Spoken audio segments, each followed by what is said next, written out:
बे गिबियावनो आङो बिथां आसामनि मानगिरि आसामनि आसाम आयेन आफादनि बुंथिगिरि बिस्वजित दैमारि बिथाङा मैया मोनसे गावनि फेसबुक पेजनि गेजेरजों मोनसे गोलावै बाथ्रा फोरमायदों। जाय बाथ्राखौ लानानै गोबां ससियेल मिडियायाव दान्थे बिदिन्थि जादों।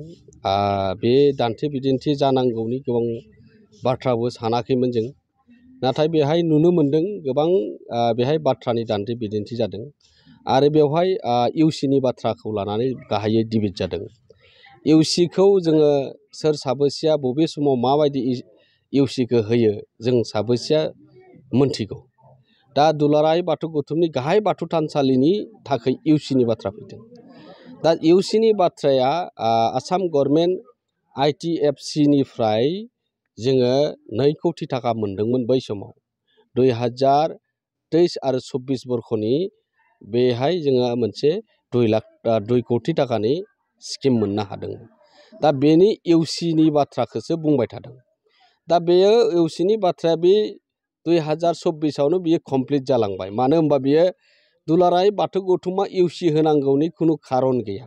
मानो होनबा बियो टेन्डार प्रसेस जादों, ठिकादार दङ आरो ठिकादाराबो गोजाननि नङा, जोंनि साखाथिनि गरायसर हालामनिनो चक्र बर', बिथाङा मोजाङै मिथिगोन इउसिया बोरै जादों जायाखै। दा बेनिखायनो दुलाराय बाथौ गौथुम हिसाबै जे जोंहा बेवहाय जों बुंनोसो हायो थानसालि लुफुंनाया मानो लेहमिया जादों। दा बे बाथ्राखौ जों बुंनो हायो, बियो राइट। खिन्थु इउसिया 2024आवनो क्लियार जाना थांनायनि उनाव दिनै इउसिनि बाथ्राया मानो बार मानो सिखांबाय थादों। आरो बे बाथ्राखौ आं बुङाखै बा सोरबा बुङाखै होननाय बाथ्रा गैया। मैयानि फ्रन्ट पेजआव जिथिया लिरबाय जे इउसिनि बाथ्रायानो गमामायै मेल मिटिङाव बुङाखै, आं मानिदों जों गासैबो, आरो आंबो लिरदोंमोन, नाथाय आंबो मेल मिटिङाव बुंदों होननानै बुङाखै। नाथाय बेबायदि गोबां जायगायाव बुंदों। गोबां जायगायाव उनाव माना गेदेर आफादगिरि जोंहा दुलाराय बाथौ गौथुमनि सभाराम बसुमतारी उरां आरो उदालगुरि जिल्लानि उराङाव जालांनाय जा बोसोरारि जथुम्मामोन, बेवहाय सानसे आवगाय आंबो बाहागो लादोंमोन। नैथि सानखालि मानव गेदेर आफादगिरिया बाहागो लादों। बेबायदि साहा लोंलायनाय माने माखासे मानसिफोरनि सिगाङाव बे रिसेपसन कमिटियाव थानायाव बेयावबो बुंदोंमोन आरो इउसिनि नोंसोर इउसिबो होनो हाला, थानसालिया जानाय नंला, माबा माबि बेबायदि बुंदोंमोन जाहैदों आरो गोबां। दा बेबायदि बेयाव जोङो सानबाय, मानव गेदेर आफादगिरिया आंखौ फन खालामना बुंहरबाय, दिनै बुंथिगिरिया ओरै बुंबायलै, मा जागोन जोंना होननानै। जोङो रायज्लायना बेखौ सिरि दोनबाय दे, बिथाङा मोजां, हयथ' बिनि सायाव रोखा फोरमान गैया, हयथ' बिनिखायनो हयथ' मिन्थियैनि जाहोनाव बेखिनिखौ बुंदों, जेबो नङा होनना थाबाय। ओमफ्राय आरो खाननैसोनि उनाव दा बाटासिपुरनि बाथ्राखौ बुंबाय। दा बेवहायबो मेलाव बुङाखै, आंबो दंमोन बे हाबाफारियाव, आं गेजेर ससेयाव प्रग्राम थानायखाय आं फैफिननायसै। दा बिनि उनाव जे साहा लोंखांनानै बा ओंखाम जाखांनायनि उनाव हयथ' सोरनोबा सासे सानैनो बुंबाय, बे बाथ्रायानो गोबां हरनि गेजेराव गोसारदों जे इउसिखौ होनो हायाखै, नोंसोर थानसालि मानो लुफुंनाया बोरै जागोन, जों जानाय नंला, मा बेबायदि बुंनाय जोंनिसिम खौरां फैबाय। बाथ्रायाथ' दिनैल' नङा, बेथ' 2024निसो इउसि। आरो बे इउसि होनाय होयिया जाबाय बे मोनसे कन्ट्रेक्टारफोरनि खामानि, जायफोरा बिनि खामानिखौ मोनदों बेखौ डिसि लेभेलनिफ्राय डाइरेक्टर लेभेलसिम इउसि हरनांगौआ बिथांमोननि, जों खालि नोजोरसो होनांगौ। दा बे इउसिया कमप्लिट जानायखायनो जोङो थांनाय माबायाव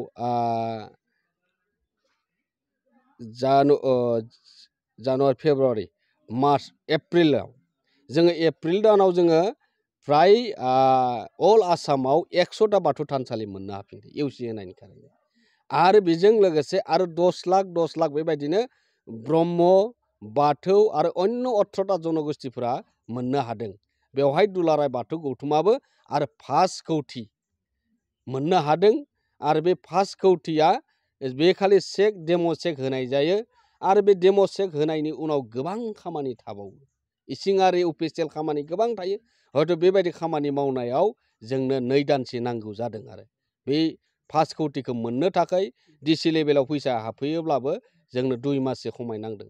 दाथ' बियो कमप्लिट जाबाय, बे कमप्लिट जाबाय, फैसाया नै हाबबाय दा खामानि मावनो थाखाय जोङो कमप्लिट जोङो डिजाइनारफोरजों जिरायनानै बियो DCCC गासै मान्थलि सिस्टेमाव दिनै मिटिं जायो DC लेभेलाव होमबा दिनै बिथांनो जुदि DDCआ जुदि फन खालामोबा माला खालामखोथाय DDCआथ' जोंदों फन खालामो जोंदों जिरायो DCआ गावदों जोंखौ लेंहरना सावरायो दा बेवहाय आं बुजि मोनासै आरो बिथाङा गमामायैनो बिथांखौ खालामनोबो हागौ बिथाङा जुदि फन खालामदोंब्ला जोंखौबोथ' बुंहरनो हायो नैबे खारनाव नैबायदि जानानै दङ होननानै बिथाङा दिनैसिम सानसेबो बाथौ थानसालिनि खौरां लायासै आरो बे बाथ्राखौ इउसिनि बाथ्राखौ खेबसे नङा खेबनै आरो बबेबा जायगायाव हयथ' बुंनो हागौ बेनिखायनो जोंनि बाथौ सिबियारिफोरनि गेजेराव बे मोनसे गिखांनाय फैदों आरो जे जोंनि एसेबां गिदिर प्रजेक्टआ गमामायैनो जाफुंनाय नंलिया नामा दिनै गाहाय नेहाथारि बिबानाव थानानै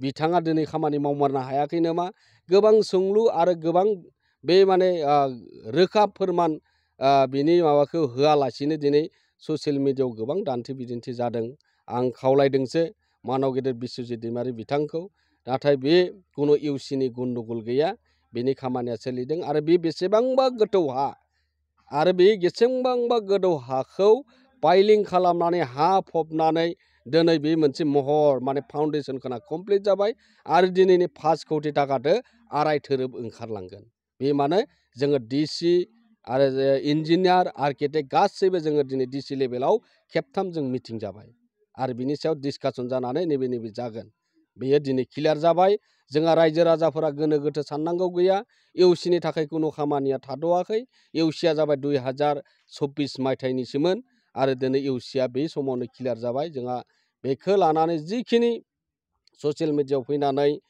दिनै जायफोरा मोजाङानो जा गाज्रियानो जा कमेन्ट होदों बिथांमोनखौ आं साबायखर बावदों मानो होनबा बिथांमोननिफ्राय आङो दिनै गोबां गियान मोनदों आरो बिथांमोनखौ दिनैनि बे सुजुगावनो आं साबायखर बावदोंसो बेबायदि जुदि एडभाइसफोरखौ होलायबाय थायोब्ला ससियेल मिडियानि गेजेरजोंब्लाबो जों निस्सय खामानिखौ गोथों भाबै जों मावलांनो हागोन आरो बेवहाय दुलाराय बाथौ गौथुमा गोनो गोथो साननांगौ गैया जोंनि डिस्ट्रिक्ट लेभेल आनसलिक लेभेल दुलाराय बाथौ गौथुमा बेवहाय बे बाथ्राखौ लानानै कुनु गोनो गोथो साननांगौ गैया दिनै मोजाङै सोलिलांदों आरो बाथौनि गेजेराव बाथौआरिफोरनि गेजेराव कुनु गोनो गोथो साननांगौ गैया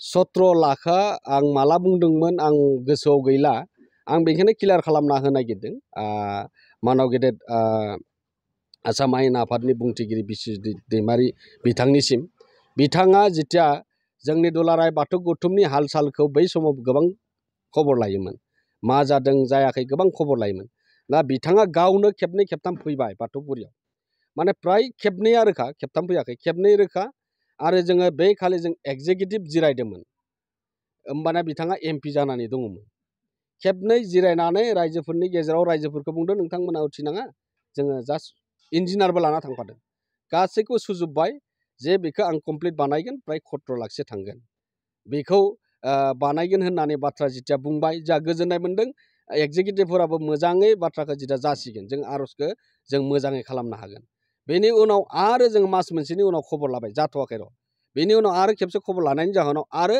मिस्ट्रि हगारबाय मा नांगौ बिनि हिसाब निकासखौ जोंनो होफैथो होननानै बिनि उनाव हरगोन उनाव बे दिननिफ्राय गैया दिनैसिम गैया दा जोङो मा बुंनो आं बिथांखौ बेनिखायनो गोसोआव खांहोबाय बै समनि बाथ्रा आरो मोनसे बाथ्रामोन दुलाराय बाथौ गौथुमनो जिथिया 27 लाख सेंसन जाखानाय बै समनि जायफोरा सरकाराव दङमोन दुलाराय बाथौ गौथुमनि हालोदा जोबोद गाज्रिमोन बै समावबो गोबां नाजासेयावबो जों सेंसनखौ लाबोनायनि उनाव जोबनायाव बे 26आ बाथौ आश्रम जोंनि दुलाराय बाथौ गौथुमनि सिङाव बाथौ आश्रमफोरनि लेखा साफायनायनि मुङावमोन बे रांखौबो जों मोननो हादिया जोंनि रुंसारि जालांनाय बुदावला दैमारि आदा बिथांजों जों गोबां बार क'क्राझाराव थांनानै बिनि सायाव सावरायनानैबो जोङो फाइनाल जाखाथारनाय जोङो सेंसन मोनदों जादों होननायनि गेजेरावबो जों बे रांखौबो जों मोननो हायासै बेनिखायनो दुलाराय बाथौ गौथुमा बै समावबो गोबां थाखा रांखान्थिनि बिथिङाव गोबां दुरबलमोन आरो दाबो दुरबलैनो दङ थेवबो दिनै धोरोम जौगानाय धोरोम सार्थआव दिनै बाथौपुरिखौ मोनसे डेभेलपमेन्ट खालामनो थाखाय दिनै देउरि थानाय न' दिनै मोनसे समायना कनफारेन्स हल अफिस हल जाबाय दिनै बेयो बिटिआर गभर्नमेन्टनि नाजानायाव माखासे बिथिङा दिनै जौगादों आरो बेनिखायनो बै हाग्रा बंग्रानि परिबेसा दिनैनि समाव गैला आरो मानाव गेदेर बिस्वजित दैमारि बिथांखौ दुलाराय बाथौ गौथुमनि जानानै आङो जोंनि अफिसाव फैनानै खौरां लाफैनो थाखाय खावलायबाय। जोंहा बेहाय दुलाराय बाथौ गौथुमनिफ्राय बिथाङा बाहागो लानांगौ लानाङा होननायनि जोंहा खुनु मोन्थाय गैया। बे जाबाय धोरोम सिबिनाया गावबा गाव बेक्तिगत। बेनिखायनो जों दुलाराय बाथौ गौथुमनिफ्राय खावलायदोंसो जाहाथे बेबायदि बाथ्राफोरखौ जाहाथे बुङा आरो दिनैनिफ्राय जिखिनि लिरदोंमोन बियो दिनैनो स्टप जानांगौ। जायफोरा बे मेसेज काउन्टार होलायबाय थादों बे ससियेल मिडिया नङा। जोङो मोजां मोजां बाथ्राफोरखौ सिन्था खालामनांगोन। दिनै बाथौजिमनि बाथ्रा फैदों आरो दिनै नेशनेल हलिडेनि बाथ्रा फैदों। दिनै जोङो आरो मोनबा GI टेग खालामनांगौनि बाथ्रा फैदों। बेफोरनि सायावसो जों डिसकासन खालामनांगौ। दिनै दुलाराय बाथौ गौथुमा दिनै आरो मोनबा GI टेगखौ लांनांगौनि थाखाय गोबां सिन्था सरसा खालामगासिनो दङ आरो बेफोरनि सायावसो जोङो धोरोम जौगानायनि सायावसो जों खामानि मावनांगौ। जाहाथे बाथ्रानि धोरोमखौ लानानै दान्थे बिदिन्थे खालामनांगौनि गोनांथि गैया। बिबाना दिनै दं गाबोन गैया। आंबो बाथौ सिबियारि हिसाबै खामानि मावलांगोन। दिनै दुलाराय बाथौ गौथुमनि गाहाय नेहाथारि बिबानाव दङ। बेनिखायनो दायित्व दं हिसाबै गोबां खामानिखौ हयथ' मावनो गोनां जायो आरो दिनै जोङो सान हर खामानि मावदों आरो बेनिखायनो गासै रायजो राजा बाथौ सिबियारिफोरखौ जोंनि गोजोरै थानो थाखाय खुनु डिबेटआव फैनाङा जासे जोङो खामानि मावलांनो थाखाय दुलाराय बाथौ गौथुमनि जानानै खावलायबाय। गोजोन्थों, खुलुमबाय। दुलाराय बाथौ गौथुमनि मेल मिटिङाव बाहागो लानो हागोन ना हाया? जोंहा बाथौ सिबियारि हिसाबै जोंनि गेदेर गोलाव बिथांमोनानो दिनै बाथौ धोरोमखौ जौगालांहोनायनि थाखाय गोबां दायित्व दङ आरो बिथांमोनखौनो जोङो बर'नि आगोमा नायल' जायल' माने बर'नि जारिमिनाव लिरजानाय माने सासेल' गिबि खेबनि थाखाय दिनै बुंथिगिरि मोनदों। बिथांमोन बायदियानो जुदि दुलाराय बाथौ गौथुमाव आं बाहागो लानांगौ ना लानाङा होननानै कुइसन खालामोबा जोंहा बेहाय बुंनांगौ बिनि सायाव गोबां बाथ्रा बुंनांगौ आं सानाखै। दा बाहागो लानाय लायैया जों बाथौ सिबियारि हिसाबै जों गासैखौ बजबनानै दिनैनि समाव खामानि मावदों आरो बिथाङाबो दिनै बाथौ धोरोमखौ मोजां मोननानैनो बर'नि गुदि बाथौ धोरोमखौ जोंनि गेवलांसार खामानि मावलांनो थाखाय दिनैनि समाव बिथाङा खामानि मावदों आरो दिनैनि समाव बे बाथ्राखौ गोदानै सोंफिननांगौ गैया। धोरोम सिबिनाया गावबा गाव बेक्तिगता। बर'नि गुबै बाथौ धोरोमखौ जोङो दिनै मुलुगनां खालामनो थाखाय खामानि मावनाया जों गासैबो जों बेयाव गेदेर उन्दै फारागथि लाखियालाखिनो जों खामानि मावनांगोन। नाथाय बेखौसो जोङो एडभाइसफोरखौ होजानो लुगैयो। मानो होनबा बिथाङा गुवाहाटियावनो थायो, जोंबो गुवाहाटियावनो थायो। माबा मोनसे समस्या जायोब्ला जोंनो थोंजोङै अभार टेलिफन आरो बिथाङा बाथौगुरियाव फैनानै जोंजों जिरायनो हायो। मानो होनबा जों दिनै बे गोदोनि बाथौगुरि गैला दा। गोदो माने हाग्रामोन। जेथिया दुलाराय बाथौ गौथुमाव आं बिराद गोदान, सासे बिराद गोदान बिबानगिरि। आंनि बैसोआबो नेहाथारि लानो हानाय बैसोआनो नङामोन। खिन्थु नाथाय आङो मानिबा जाहोनाव हयथ' आंखौ नेहाथारि होदों। बेनो जाहैबाय गुवाहाटियाव थानाय 8 बिगा हाखौ एलटमेन्ट खालामनांगौ आरो बेनि थाखायसो आंखौ गाहाय नेहाथारि होदों आरो बियो जोङो 2021 सनाव बियो हानि एलटमेन्ट मोननो हादों।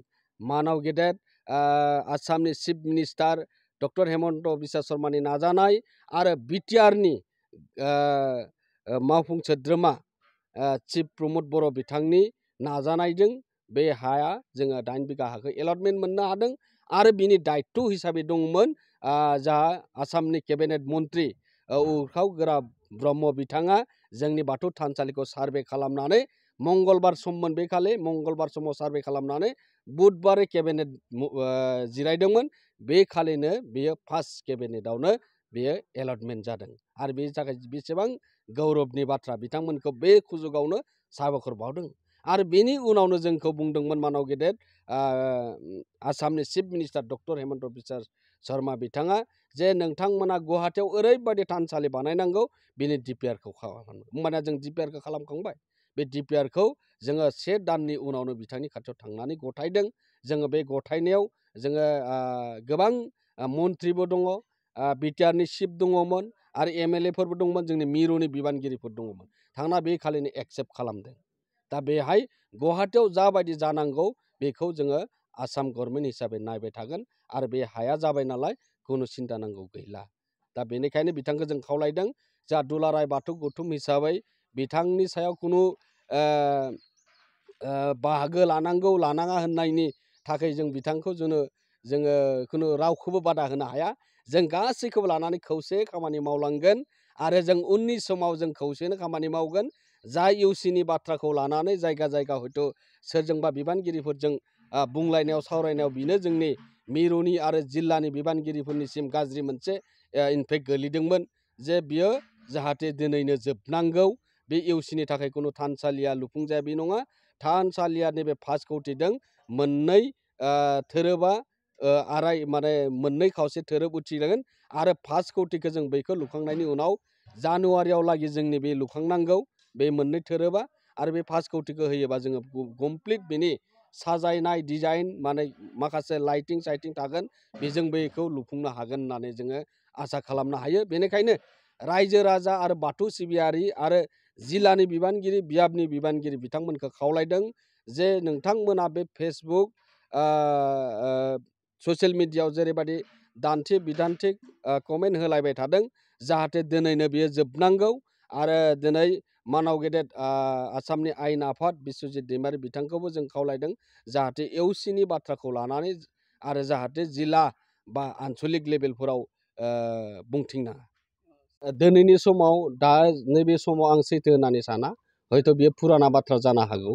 बे नङाबा जोङो 5 कौटिखौबो मोननाय नङामोन, नङाबा बै 10 लाखखौबो जों मोननाय नङामोन, आरो नङाबा बै गामियारि जिथु 5 लाख बेखौबो सेन्ट्रेला इउसि होआमोनब्ला बेखौबो जों मोननो हानाय नङामोन। हयथ' बियो फुराना बाथ्रा, गोदान बाथ्रा नङा बियो। गोदान बाथ्रासो जुदि बिथांनाव मायबा रिपर्ट दङब्ला जों बुंनो हायो। मानो होनबा CM बिथांनिनो मानसि जोंनियाव दाखालि फैना थांफैबाय, जों डिसकासन खालामदों। जोंहा बेयाव जा गोनो गोथो साननांगौ बाथ्रा गैया।